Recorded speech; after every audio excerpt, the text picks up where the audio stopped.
The big story that we've been reporting since it broke late last night, former President Donald Trump has been indicted for the fourth time. The former president indicted by a Georgia grand jury. Fulton County prosecutors charging him and 18 others in a conspiracy to change the outcome of the 2020 presidential election. Joining us now to go over the latest charges against the former president, political analyst Tara Dowdell. So good morning to you, Tara. Good to see you.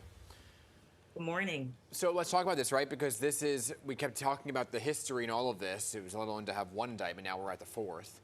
This go around charges in violation of Georgia's RICO laws. What exactly is that in layman's terms so folks are understanding as they wake up this morning? What's interesting is that it really is a type of indictment that has been pronounced against mobsters, gangsters.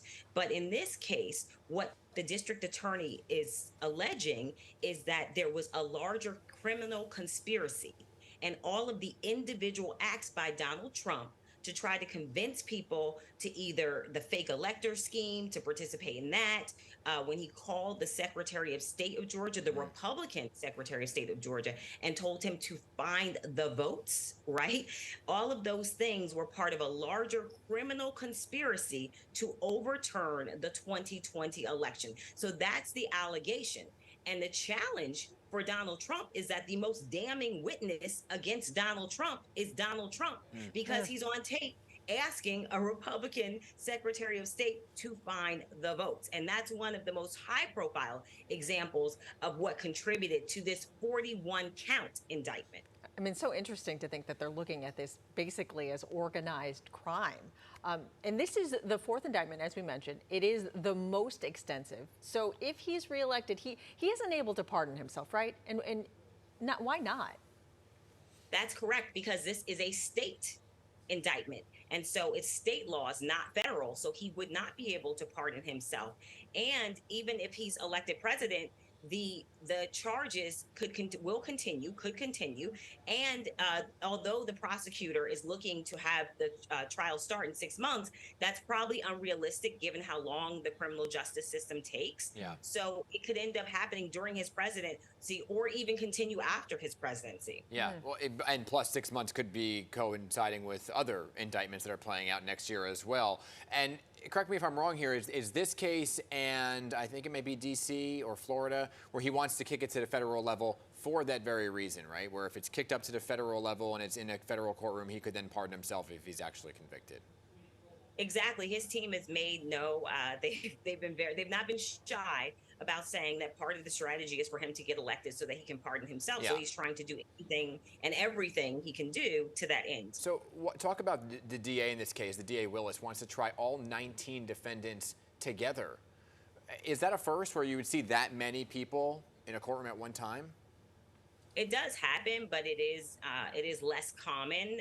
The other prosecutor, the special prosecutor in the federal case, has separated Donald Trump from the other folks that have been indicted. And so that's sort of typically how it does take place. That's also the reason her combining everyone into one big case is also why it will probably take longer, because they're going to petition to separate themselves. But this is quite a case. 75 witnesses testified, Wow. many of which are Republicans. One is on the record, the former lieutenant governor, saying he did testify. He didn't go into details about what he testified about. So those are the second most damning witnesses against Donald Trump, are witnesses from his own party. So how do you think this is going to impact Republicans then? I mean, how will it affect his base, Trump's base?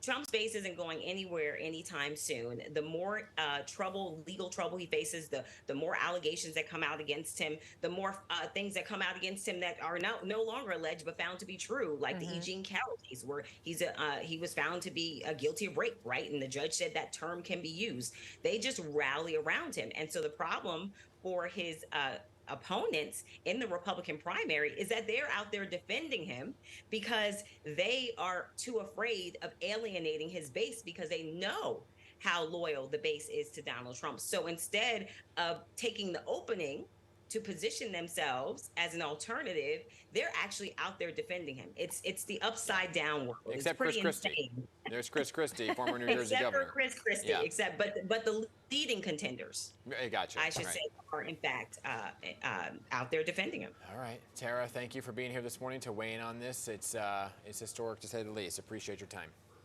Thank you.